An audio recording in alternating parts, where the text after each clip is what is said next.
Yeah, so the current distribution process sucks. Completely broken. Pretty broken. Broken, and it's antiquated. Challenged? Incredibly challenged at the moment. It's very jumbled. I think it's very difficult. It's messy and it's got to change. One of the challenges we've got around feature film and TV is the way in which there's a premium placed on exclusivity. It can be a little bit tough to get distribution in Australia. We haven't really caught up with the needs of the consumer.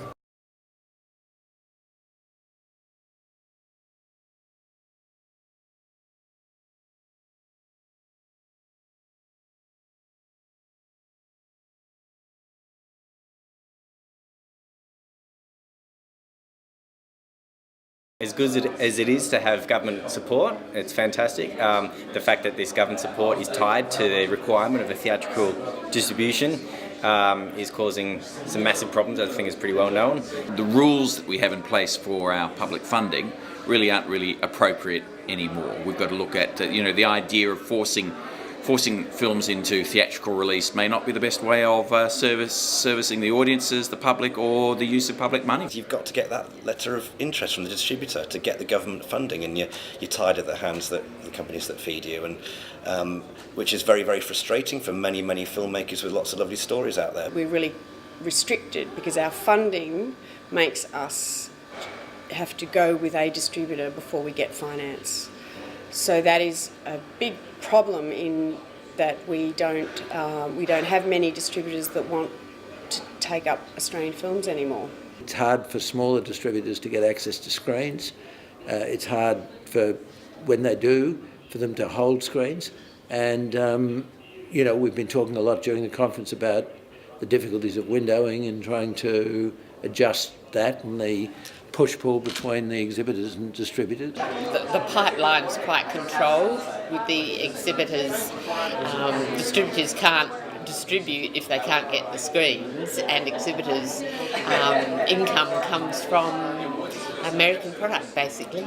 I think we've got some good distributors. I think we face the problem in terms of getting access to screens, and so the actual opportunity for us to make money from feature films is extremely challenging. We produce somewhere around 30 feature films, and we classify like 29 of them as failures because they didn't do well in the traditional system through this broken model, where it's measured in many ways in the screen averages of the first week of that film's release, which is the way the blockbusters are measured, and that's just not an accurate measure. Mao's Last Dancer, Tomorrow When the War Began, and Brand New Day, all of these films returned zero money back to the film's investors. So I look at that and I say, there is something really wrong. I mean, if you look at the success of those films down the track on all the other platforms, they can often do really, really well across all the other platforms, but in that first week they're classified a success or a failure. Lucas and Steven Spielberg at a conference said, the movie business is melting down, the film theatre is dying, Lincoln barely got into theatres.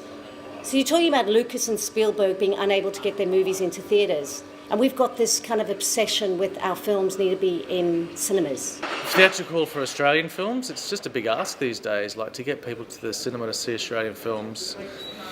I think it's still worth getting there, but I think it's a good launching pad for getting the film's publicity for the DVD release. Australian distributors know how to market an art house film for, say, women over 40. They're still going to the cinemas, art house cinemas anyway, but they don't know how to market it to under 40-year-olds. There's a strong audience in Australia for Australian content, as demonstrated by the popularity of Australian programs on television, but that audience is lost or disconnected to Australian theatrical distribution. Australian films get drowned out, when competing against an Iron Man 3 or something like that, which will have billboards, online ads, television ads. It'll be inescapable when it's on. Until we get a system that can actually help Australians get their films to the Australian market in smaller and micro-budget ways, and I'm saying the distribution model that fits the actual financial model of the country, which means smaller films to smaller markets, and building those niche markets into a mass market, I think that we're going to be still struggling. So, we just need to find new ways to do that. film and television places a premium on exclusivity, which enables you to get some money from distributors and broadcasters up front, and that's a really good thing because it lessens the risk and it lessens the risk on the producer and it shares it more broadly.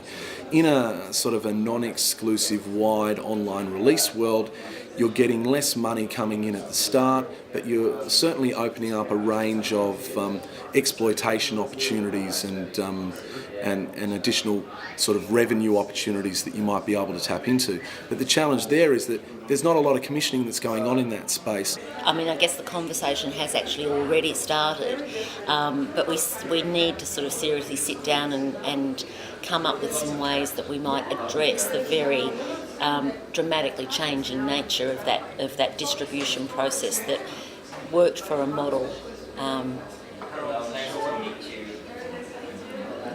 that survived for a number of years but no longer is perhaps appropriate for all of the kinds of films that we're making.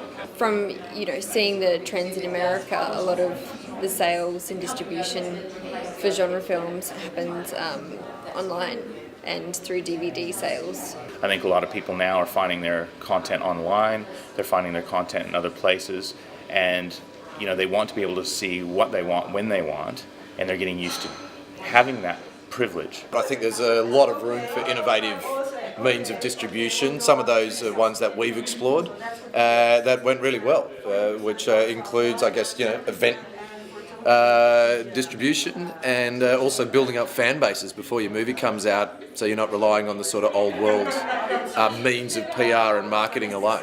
When the shift from carriage travel went to motor cars, pretty much all the old players died out because they didn't think they needed to put a motor and a steering system in a carriage and make a motor car, which is all early motor cars were. So it was down to young innovators like the Chrysler brothers and Henry Ford.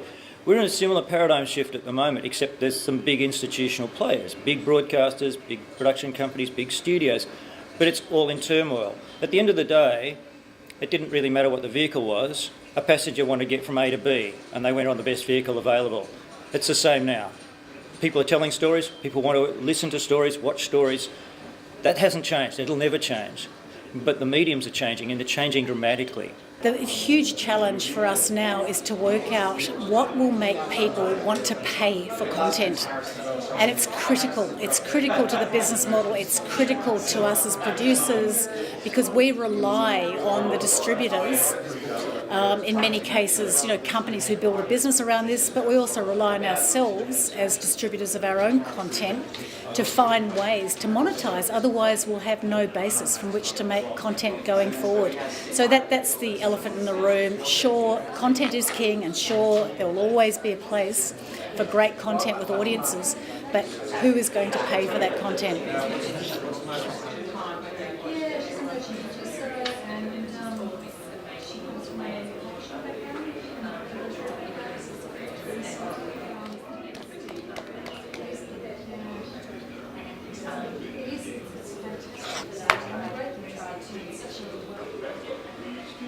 Confidence.